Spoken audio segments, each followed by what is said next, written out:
केंद्र सरकार द्वारा राज्यसभा में कृषि विधेयक बिल पास होने के बाद लगातार देश भर में किसान विरोध प्रदर्शन कर रहे हैं। जहां एक तरफ सरकार इसे किसान हित बिल बता रही है तो वहीं किसान इसे किसान विरोधी बिल बताकर धरना प्रदर्शन कर रहे हैं। आज सैकड़ों की तादाद में उत्तर प्रदेश मुरादाबाद के कलेक्ट्रेट सभागार के सामने किसान यूनियन के अध्यक्ष सहित सैकड़ों की तादाद में किसान बैठे हैं और उनकी कई मांगे हैं। किस तरह की मांगे हैं आइए बात करते हैं। आज तीसरा दिन किसानों को यहाँ पर प्रोटेस्ट करते हुए हो गया। मेरे साथ यूनियन के जो नेता हैं वो हैं। सर, सबसे पहले नाम जानना चाहूँगा। नौसिंह, मेरा चौधरी नौसिंह ढिल्लो मेरा नाम है। भारतीय किसान प्रदेश महासचिव हूँ। आज जो आप यहाँ पर प्रोटेस्ट कर रहे हैं, आज कौन सा दिन है और किस तरह की आपकी मांगे हैं? ये 3 दिन, हमारा चौथा दिन है। 3 रोज़ हो गए। 3 रोज़ ने अभी तक प्रशासन ने कोई सुध नहीं ली है और धमकियाँ प्रशासन लगातार और दे रहा हमें। जो हम धमकियों से तो हम कभी डरते ही नहीं। पूरे जीवन में तमाम जेलें देखी हैं, सेंट्रल जेल की भी देखी है, सारी जेलें हमने देख ली। उसके बावजूद हमारी मांग है गन्ने का ब्याज सहित भुगतान हो, जो कोर्ट का आदेश है वो हमें दिलाया जाए। खाली कागज़ों पर बात नहीं चलेगी। और धान का क्रय केंद्र, चाहे धान बारीक है चाहे धान मोटा है, दोनों तरीके के आश्वासन दिया था एडीएम ने जब कमिश्नर के यहाँ हमारा धरना था, परंतु ये अपने उस वायदे से मुकर रहे हैं। दोनों तरीके का हमारा धान दिया जाए। उसका एक का रेट 1868 है, एक का रेट 1888 है। दोनों तरीके का धान दोनों उसी रेशो से हमारा लिया जाए वायदे के अनुसार। तीसरा, बिजली के जितने मीटर हैं वो सारे ग्रामीण अंचलों के मीटर बदले जाएं, क्योंकि वो उसका बिल जो है 1000 से 2-2500 रुपये तक उसका बिल आ रहा। किसान बर्दाश्त से बाहर है उसका बिल देने में, ऐसा मर्थ है। तीसरी बात यह है कि जो बिजली के 4 गुना रेट बढ़ाएं, सरकार जो बढ़ाने जा रही है उसका हम बहुत ही कठोर तरीके से उसका हम विरोध करते हैं और हम इसे लागू नहीं होने देंगे जब तक ये सही रास्ते पर सरकार नहीं आएगी, तब तक हमारा आंदोलन जारी रहेगा।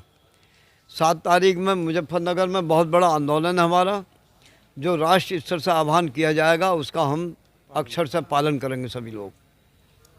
लगातार आज आपको तीसरा दिन है तो किस तरीके से खाने पीने की व्यवस्था? चौथा दिन है आज, तो किस तरीके से खाने पीने की व्यवस्था आप लोग? खाने पीने की व्यवस्था हम स्वयं कर रहे हैं अपने आप।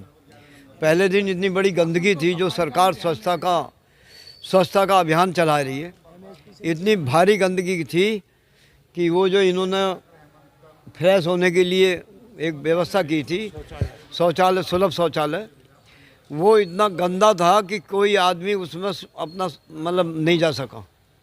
यहाँ भी बहुत बड़ी गंदगी है। जब हमने इसकी आवाज़ उठाई तो कल से कुछ सुधार हुआ है।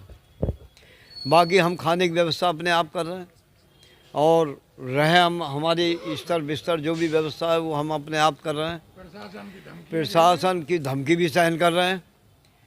ठीक है, समय रहते हुए या तो प्रशासन हमसे वार्ता कर ले, नहीं तो हमारा रूप उग्र भी हो सकता। हम इनसे भयभीत नहीं है बिल्कुल भी। मैं एक आखिरी सवाल पूछना चाहूँगा आपसे। जो किसान विधेयक बिल जो पास हुआ है राज्यसभा में, सरकार के नुमाइंदे लगातार प्रदेश भर में घूम रहे हैं और कह रहे हैं कि किसानों के हित में है। आपको क्या लगता है कि वो किसान विरोधी है? किस वजह से लगता है आपको? हमें ये लगता है कि एक तो इन्होंने एमएसपी जो है लागू नहीं की, उसे जैसे ढंग से बिल पास किया है इसी ढंग से उसे भी लागू करें। अपने कैबिनेट की मीटिंग में उसे भी 3 लाइनें जोड़ दें। कॉन्ट्रैक्ट खेती का हम विरोध करते हैं। उससे एक दूसरा नुकसान ये होगा आने वाली पीढ़ी का कि हमने अगर खेती, कॉन्ट्रैक्ट का मतलब है एग्रीमेंट, अगर हमने एग्रीमेंट करके ज़मीन दे दी तो हमारी ज़मीन उन्होंने 5 वर्ष के लिए, उदाहरण के तौर पर 5 वर्ष के लिए रख ली, तो हमारा तो खेती बंजर हो गई। भाई आज हम देखते हैं कि उर्वरक से हमारी खेती को नुकसान हो रहा है, तो उसकी मट्टी उठा के कहीं अपने ठिकाने पर लगा देते हैं, अपने घरों में डाल लेते हैं, परंतु उस खेती का क्या होगा जो बिल्कुल बंजर हो जाएगी। दूसरी बात यह है कि हमें एक बार उन्होंने पैसा दे भी दिया तो हमारा तो खर्च और बढ़ जाएगा। फिर आने वाले टाइम में हम भविष्य में हम क्या मतलब उससे अपना लालन पालन कैसे करेंगे, कैसे बच्चों की पढ़ाई करेंगे। बच्चों की पढ़ाई में भी दोहरी नीति है। पूरे देश में एक नीति लागू हो, जहाँ गरीब का भी बच्चा पढ़ा है, अमीर का भी बच्चा पढ़ा है। ये नहीं है कि एक बच्चा तो पढ़ रहा है आपका इंग्लैंड, एक पढ़ रहा है वहाँ।